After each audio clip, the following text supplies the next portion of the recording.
El siguiente programa es financiado por la Autoridad Nacional de Televisión, con recursos del Fondo para el Desarrollo de la Televisión.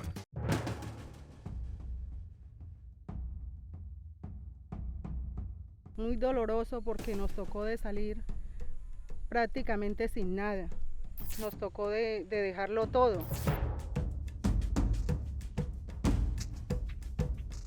Aquí el cerdo se volvió montuno, el ganado se volvió montuno, las aves se volvieron montunas y los perros parecían lobos.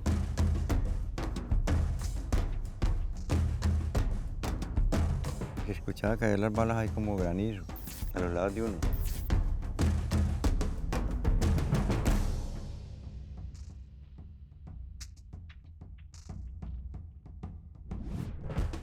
Buenas noches. Bienvenidos a la segunda parte del especial periodístico Entre el Retorno y el Olvido. El Aro en Ituango y Pueblo Bello en Turbo son dos corregimientos que en Antioquia tienen sentencia de condena al Estado por parte de la Corte Interamericana de Derechos Humanos, pues en ellos se cometieron dos de las masacres más crueles en la historia de Colombia. Infrarrojo completa su viaje hasta los dos poblados para conocer si el gobierno nacional cumplió con su obligación de reparar integralmente a las víctimas. Hoy vamos a conocer la suerte que corrió Pueblo Bello, ubicado en el Urabá antioqueño. Sus habitantes denuncian que el gobierno nacional ni siquiera les ha construido el monumento para honrar la memoria de las víctimas. Bienvenidos. Especial Entre el Retorno y el Olvido. Segunda parte. Pueblo Bello, el corregimiento fantasma que resucita.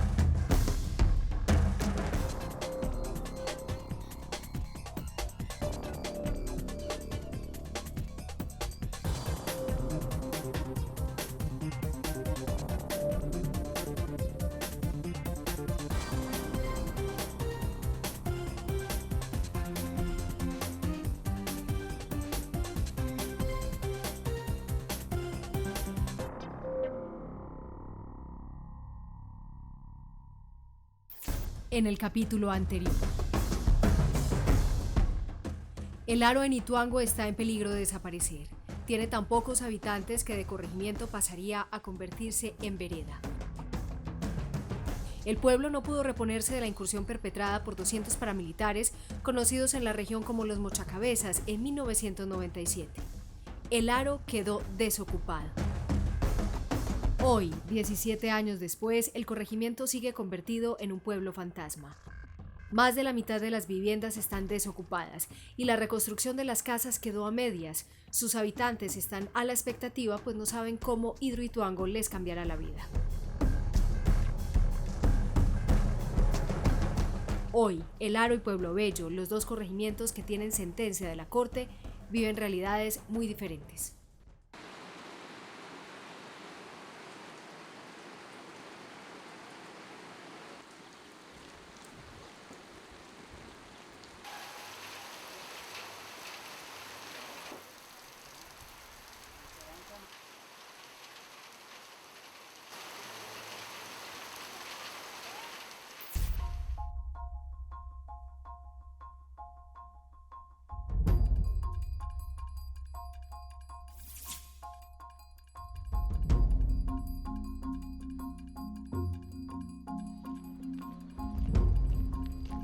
Este es el muro de la infamia de Pueblo Bello.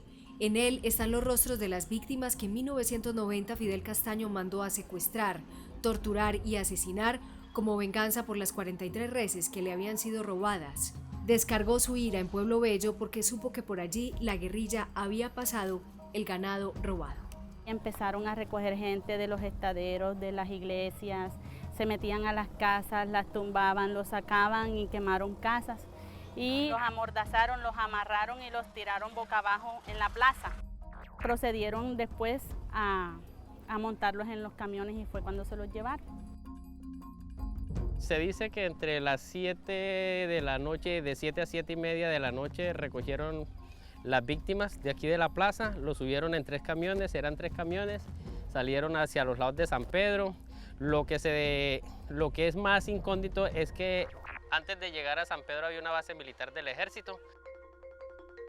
Se dirigieron hasta la finca Las Tangas. Allá cuando llegaron más o menos alrededor de la 1 o 2 de la mañana, allá estaba Fidel Castaño esperándolos Y entonces empezaron uno por uno a hacerles preguntas y enseguida los torturaban y los ajusticiaban.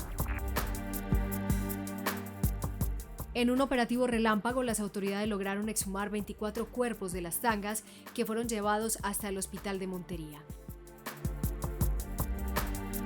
Las familias de las víctimas lograron recuperar 7 restos, que escondieron por años para evitar que los paramilitares los encontraran.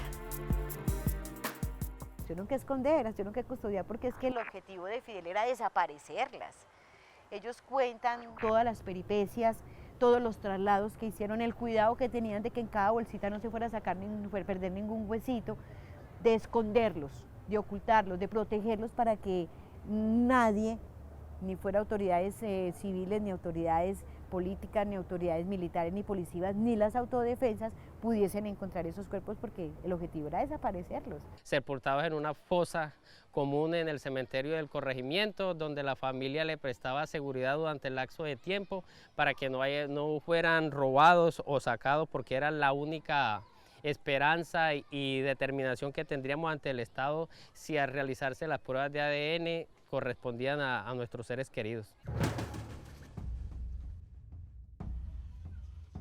Después de la masacre de 1990, el miedo se quedó a vivir en Pueblo Bello y la muerte parecía tener su guarida en este corregimiento de Turbo. Vinieron luego 3 masacres, una en 1998 y 2 en 1999. A ellas se sumó la desolación por los asesinatos selectivos y las desapariciones forzadas que se volvieron frecuentes. ¿Por qué la guerrilla y los paramilitares, verdugos de Pueblo Bello, se ensañaron con este poblado del Urabá antioqueño?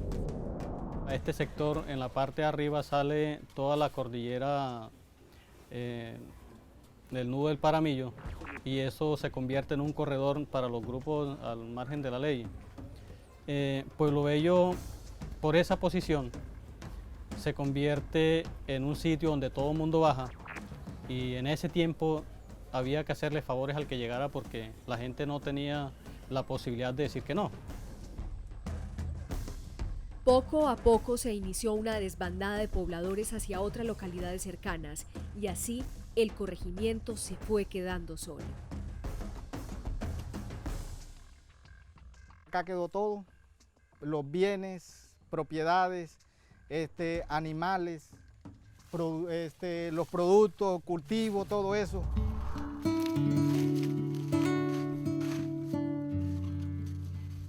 Conforme el pueblo se desgranaba, las pocas familias que quedaban debían hacer guaridas nocturnas para correr al monte por si la guerrilla o los paramilitares se asomaban. Las mujeres se convirtieron en las centinelas de los 4 puntos cardinales del pequeño poblado, mientras sus hijos dormían en compañía de sus esposos. De las 800 familias, al final solo quedaron 5. Incluso esas 5 obstinadas familias que se rehusaban a dejar el corregimiento ya no podían ni pasar la noche en sus tierras. Se convirtió en una costumbre que las familias venían solo a almorzar o a hacer de comer, y a las 3 de la tarde la gente tenía que regresar al monte a esconderse. Pero al final, la muerte y el miedo le ganaron el pulso a los pocos habitantes que le quedaban y Pueblo Bello terminó convertido en un pueblo fantasma. Aquí el cerdo se volvió montuno, el ganado se volvió montuno, las aves se volvieron montunas y los perros parecían lobos.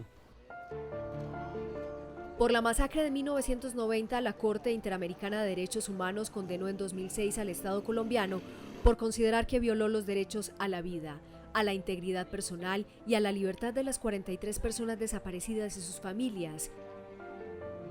Para dar cumplimiento a la sentencia, el Alto Tribunal ordenó al Gobierno Nacional acatar 9 medidas, entre las que se encuentran: realizar la investigación para determinar la totalidad de quienes participaron en la masacre, buscar e identificar a las víctimas desaparecidas, así como entregar los restos mortales, proveer tratamiento psicológico y médico a los familiares, realizar un acto público de disculpas, construir un monumento para recordar a las víctimas y reparar económicamente a los familiares de los desaparecidos. Aunque el gobierno nacional pidió perdón por la masacre, los habitantes de Pueblo Bello dicen que los hechos demuestran lo contrario. ¿Por qué? Ya regresamos.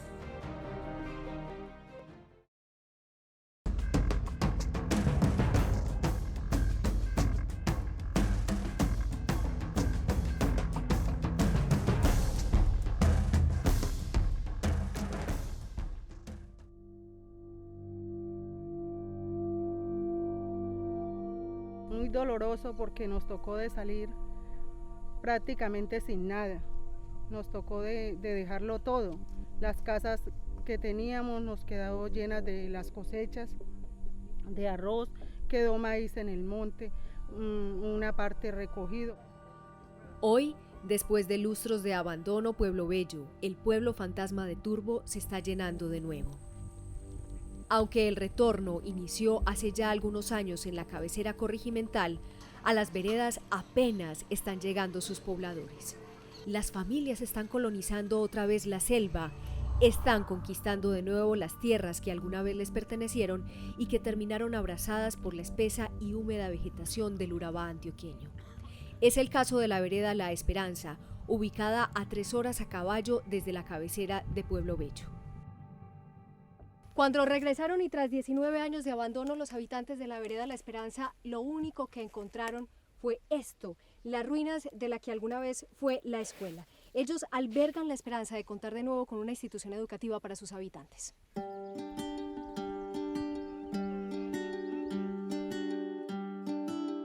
Esto era montaña, selva, y dijimos no, vamos a adentrar porque todos tenemos nuestras tierras acá.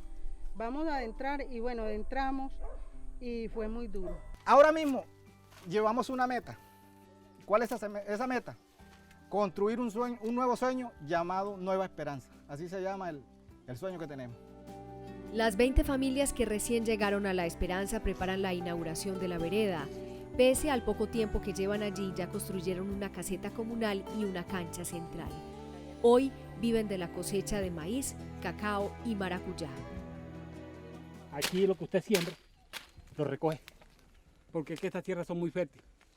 Estas tierras, como la ve, producen cualquier cosa. Aquí no hay químico, aquí no hay, digamos, plaga, aquí no hay una cosa que, digamos, le dice usted, no, yo sembré y se me perdió.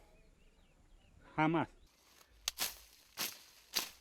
Para mí el retorno a la vereda de la Esperanza le diré yo, porque yo salí de la edad muy niño. Yo tenía más o menos 14 años cuando salí. Tengo 36 años. Y mientras las veredas de Pueblo Bello terminan de ocuparse tras lustros de abandono, sus habitantes recuerdan a los que no pueden volver. Aunque la sentencia de la Corte es clara en señalar que el gobierno nacional debía construir un monumento para recordar a las víctimas en un lapso de 1 año, han pasado 8 y no han puesto ni la primera piedra. El cementerio donde se plantea la obra tiene barrio propio. Para levantar un monumento primero deben reubicar a las familias, pero para ellas ese no es el camino. Nosotros estamos receptivos a que no vamos a aceptar eso acá, sino que consigan otro lugar, porque uno lo que tiene, ya tiene sus mates, aquí nada, no estamos disponibles para eso. Estamos listos para pelear esto y que nos legalicen el barrio. Pero el terreno no es el único problema para erigir el monumento.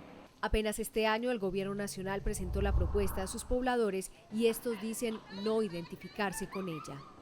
La verdad es que no nos hemos podido entender, no hemos podido llegar a acuerdos con el Estado. Dicen en Pueblo Bello que el retrasado monumento a las víctimas es muestra, pero de la monumental desidia del gobierno nacional. Los familiares de las víctimas de la masacre de Fidel Castaño aseguran que este no es el único incumplimiento del gobierno nacional respecto a las medidas que ordenó la Corte. El Estado colombiano se ha hecho el origesordo por cumplir por las medidas, a pesar que son unas medidas ordenadas por la Corte a nivel internacional. De esas 9 medidas, el Estado solamente ha cumplido con 1,5. Hubo muchos problemas psicológicos, de hecho varios familiares se suicidaron después de los hechos. Por parte del Estado, estas familias ni nosotros hemos recibido un tratamiento ni un apoyo por parte de ellos. Los familiares de las víctimas siguen sin entender cómo es posible que el gobierno nacional no haya cumplido, después de tantos años, la totalidad de las medidas interpuestas por la Corte Interamericana de Derechos Humanos. Respecto a las denuncias de incumplimiento del monumento y ayuda psicológica, la Cancillería colombiana, encargada de dar respuesta al Tribunal Interamericano, indicó a Infrarrojo: el Estado ha venido generando los espacios de concertación con los representantes con el fin de implementar la estrategia para brindar una atención médico y psicosocial a los beneficiarios de la presente sentencia. El Gobierno Nacional ha venido gestionando alternativas para la construcción de un espacio que, además de honrar la memoria de las víctimas, sea un símbolo de concordia y reconciliación. Y mientras las víctimas esperan que el gobierno trascienda de la concertación y la gestión al cumplimiento, siguen anhelando recuperar los restos de sus seres queridos. Nosotros queremos recuperar algo de nuestro hijo para tenerlo, siquiera para ver un recuerdo de él. La lucha de nosotros es saber, poder encontrar nuestros seres queridos y darles una sana sepultura, y saber nosotros que un día del padre, lo que son padres, un día de las madres, de poder ir y tener uno donde hacer un duelo y poder uno llevarle una flor, una vela, cualquier cosa con respecto a lo que tenga que ver de nuestros seres queridos. El plan de búsqueda de la Fiscalía para dar con el paradero de los restos no ha cesado. Este es el grupo élite que el ente investigador designó con el fin de encontrar a los desaparecidos de Pueblo Bello. No obstante, la búsqueda no ha sido fácil pese a los esfuerzos. Fidel Castaño se tomó el trabajo de esconder los cuerpos y cambiarlos constantemente de ubicación. La explicación se la dio a la Fiscalía Tulio Mario Arias Jaramillo, alias Aquileo, conocido también como el sepulturero de los Castaño. Capturando a Aquileo, él nos pudo explicar que el objetivo de Fidel era desaparecer los cuerpos, que si las autoridades llegaran no encontraban ningún tipo de posibilidad de evidencia física de poderles imputar un homicidio. En el cementerio de Montería, en Las Tangas y en otros lugares cuyas coordenadas fueron entregadas por paramilitares condenados, la Fiscalía ha hecho la prospección de terrenos y lo único que ha podido encontrar son los vestigios de fosas vacías. Había una orden y era que no podían recoger los cuerpos que fueran flotando en el río.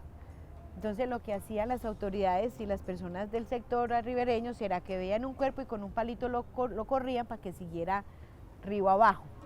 Y mientras los sitios para buscar a las demás víctimas se agotan, avanza la identificación de los responsables. 75 personas ya han sido judicializadas, de ellas 22 paramilitares fueron condenados. Hasta este momento no hay ningún agente del Estado involucrado dentro del caso.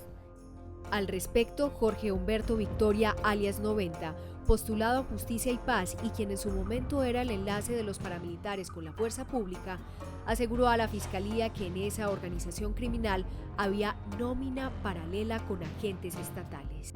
Y él es muy certero en decir: doctora, pues es que como yo era un exmilitar, obviamente yo tenía grandes nexos con los militares, pero yo no hablaba con los comandantes de las batallones, yo hablaba comandante de brigada. Yo tenía nexos con las cabecillas, igual por la policía. Él también acepta que había una nómina paralela en donde se le pagaban a los policías para efectos de que pudiesen omitir ciertas acciones o dar cierta información. Eso lo ha reconocido él. Y mientras se esclarece la responsabilidad de los autores de la masacre y se mantiene en firme la esperanza de los familiares de recuperar a las víctimas, a los habitantes de Pueblo Bello les ha tocado hacer un duelo con ausentes. Hoy tejen para recordar a los que ya no están. Ya regresamos.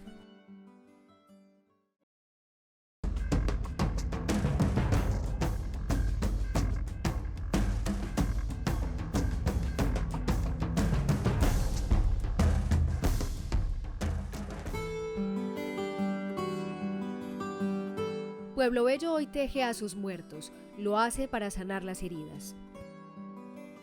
Este trabajo consiste en crear una colcha de retazos con los nombres, el hecho victimizante y la fecha en la que pasó de las víctimas del corregimiento de Pueblo Bello.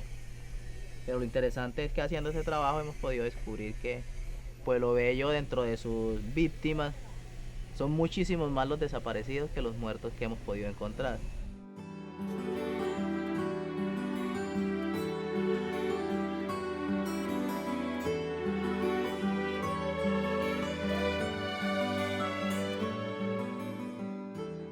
Esta colcha es el nombre de mi hermano Álvaro Gutiérrez. Él murió en la masacre del 99, el 26 de junio del 99.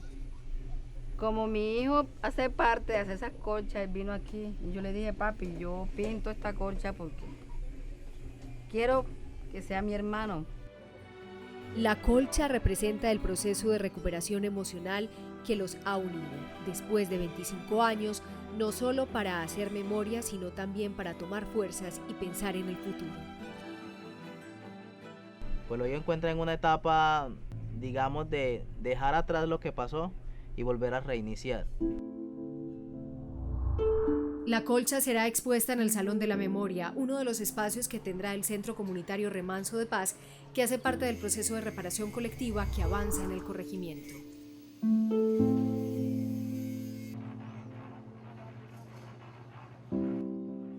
Es un experimento de lo que va a ser la construcción de la paz en nuestro territorio y por ende quisimos que la ruta de atención integral llegara a 408 familias de estas 8 veredas. Pues se está haciendo un trabajo social enorme, la gente se les entregó las parcelitas el año pasado y ya están trabajando todos en el proyecto.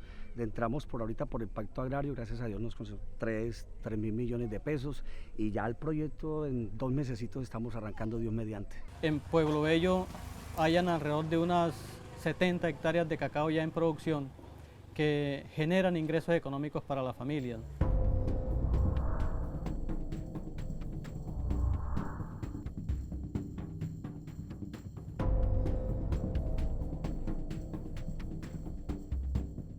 Pueblo Bello y El Aro, dos corregimientos unidos por el dolor y la desgracia que comparten la impotencia de contar con una sentencia de la Corte Interamericana de Derechos Humanos que el gobierno nacional no ha terminado de cumplir.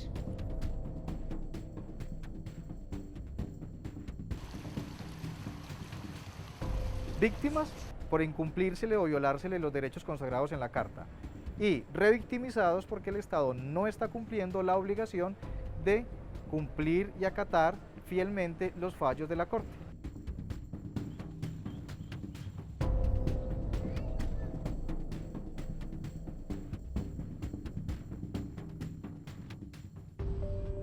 Después de escuchar las denuncias tanto en El Aro como en Pueblo Bello, la pregunta sigue en pie. Habla el gobierno nacional de un ambicioso plan de reparación a víctimas del conflicto armado.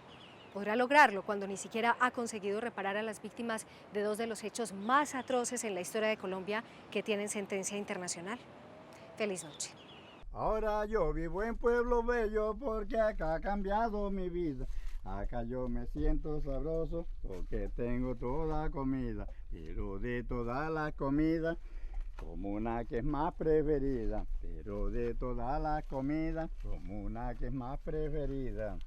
Ahora yo vivo en Pueblo Bello porque tengo una parcelita. Ahora yo vivo en Pueblo Bello porque tengo una parcelita.